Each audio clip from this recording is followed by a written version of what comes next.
We talked about familiar music is processed in the left hemisphere, and that gives our melody, or the melody, bilateral processing. Donc la perception de la mélodie donc, est plutôt à gauche, mais quand on a une perception d'une mélodie familière, c'est plutôt à droite. Donc les deux...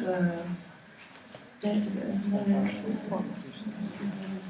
it means that both Melody is processed different parts of melody, different aspects of melody. Familiar melody is left.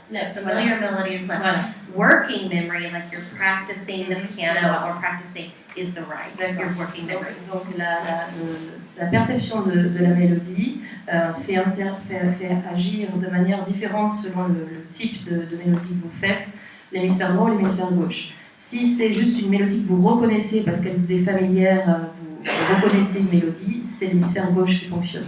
Si vous êtes en train par contre de travailler sur une mélodie, de la pratiquer, c'est à ce moment-là l'hémisphère droit.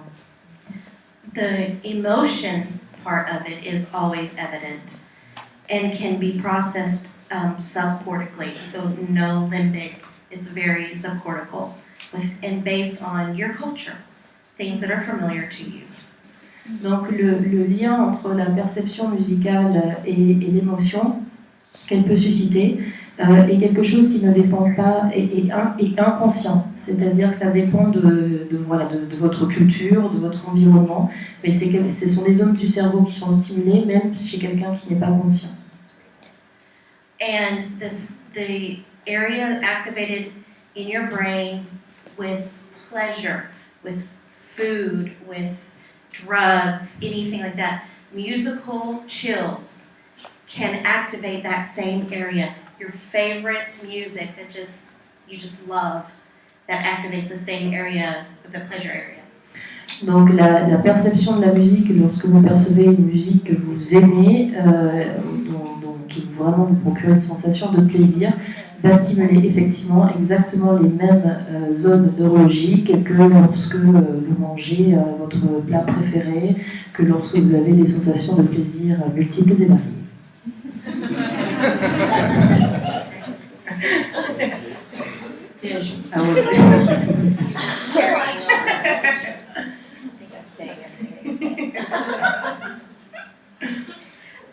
Okay, the next slide. So, music and speech. Music is a language, but it is not connected to like a fixed semantic like our languages are. It's more symbolic, of course. Donc la musique est bien sûr un langage, mais peut être considérée comme un langage, une forme d'expression, mais d'un point de vue neurologique, elle ne stimule pas les mêmes zones à proprement parler que le langage verbalisé. Par contre, elle active donc des zones qui font appel à la symbolisation. And though they're very similar, there is a dissociation, there's a difference in the neural processing of speech and singing. And it shows that in singing, you're getting more motor activation. Donc, ce qui signifie que les circuits neurologiques de la parole, du langage et de la musique vont activer donc, des zones, ont un circuit neurologique donc, différent. Et la musique active des zones du cerveau qui sont prémotrices. So, 3 things that I want to point out, because I don't think I have that slide on here, I don't know why. Melody and tempo are processed independently. Donc, la perception de la mélodie et du tempo, du rythme, sont 2 procédés neurologiques indépendants. The brain processes melody and rhythm in absence of attention. You do not have to be focusing on the melody and the rhythm. It automatically picks it up. La deuxième chose importante, c'est que la perception du rythme et ou de la mélodie ne fait pas appel à une notion de conscience. Vous pouvez être inconscient, ne pas faire attention et que pour autant neurologiquement, vous percevez le rythme et la mélodie. And both pitch and time, as we've talked about before, pitch and rhythm, are processed bilaterally. Et la troisième chose, c'est que ce soit donc, comme on l'a vu, le rythme ou la mélodie, la perception du rythme et de la mélodie entraîne une stimulation bilatérale du cerveau. So we know that music activates the same parts of the brain that cognition, language, and the motor areas are. It's in that same area. Donc on sait que la musique donc, permet d'activer les zones du langage, de la sensorimotricité et de la cognition.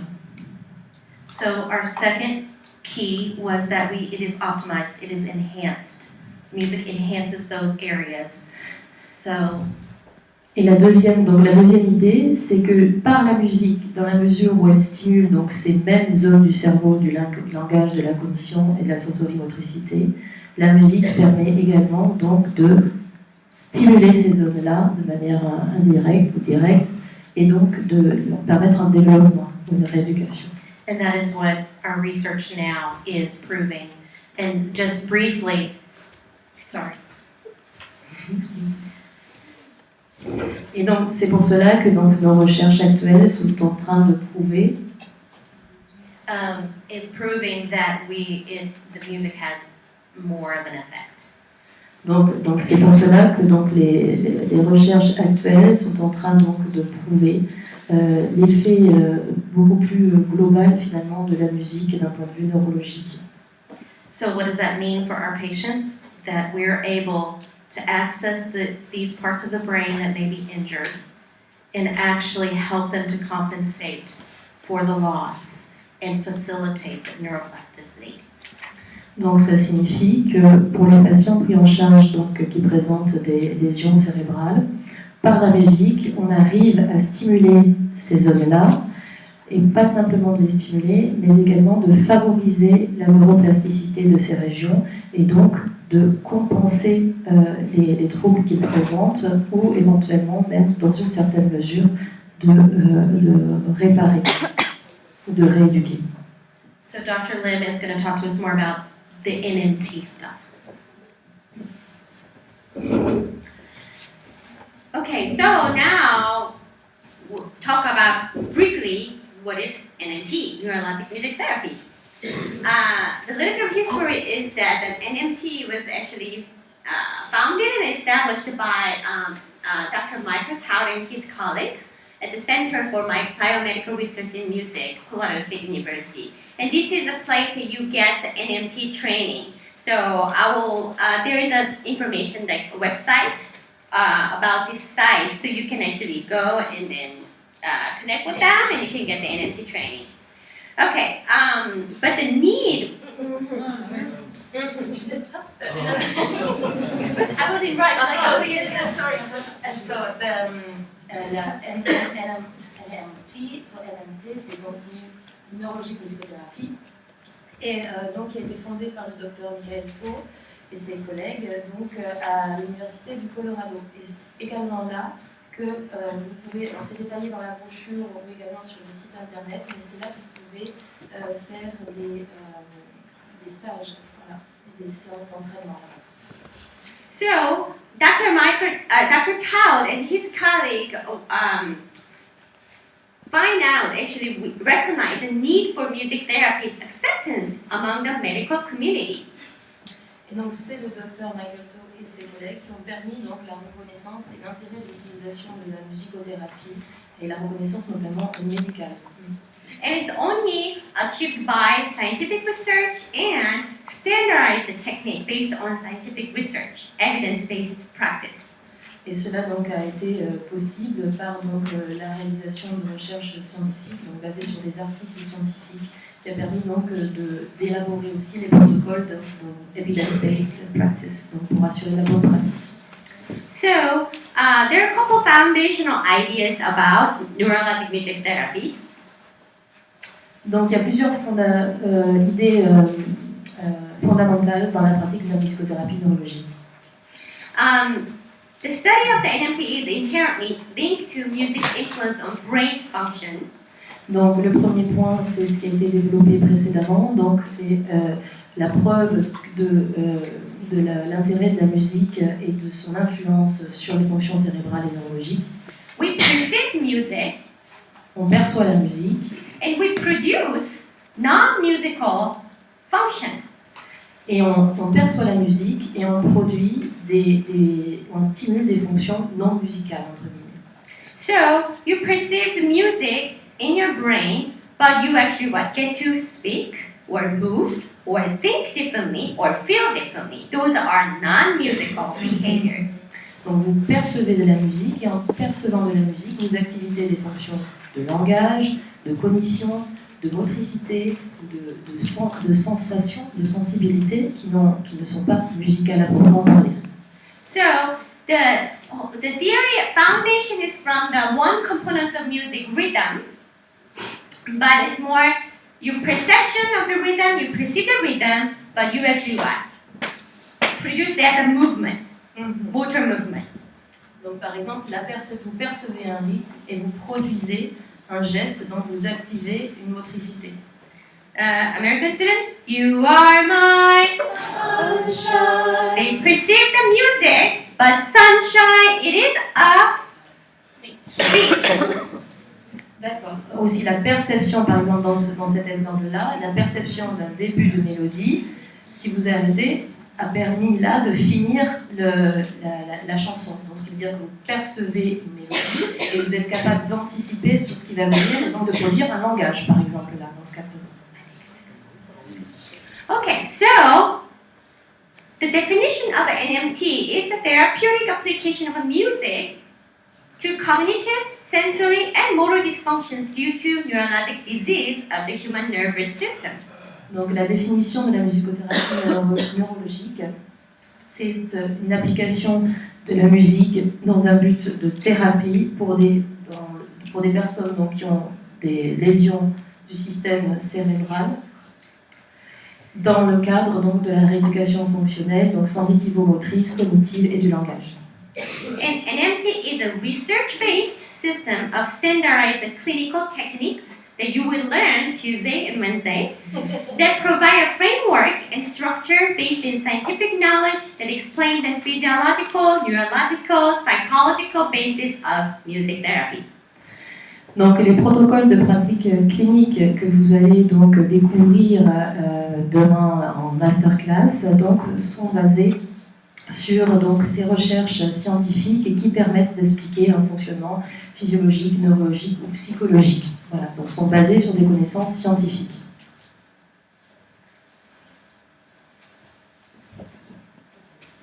Okay, it is 11:49.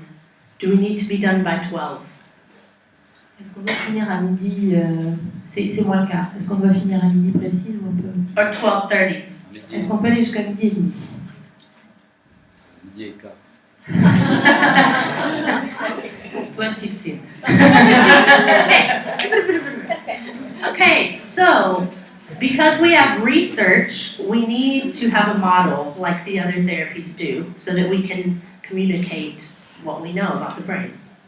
Donc parce que nous avons fait des recherches, nous avons besoin d'avoir un exemple pour pouvoir communiquer donc, le bénéfice de nos recherches.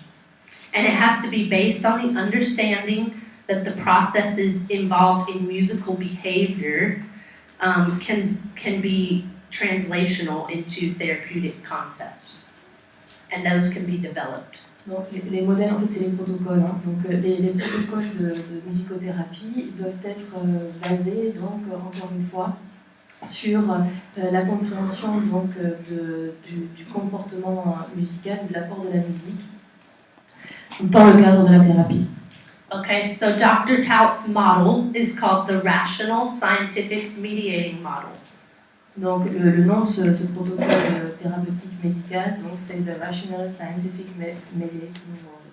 And it's based on the three areas that we've been talking about today: music cognition, music and affective response, and then music and sensory motor processing.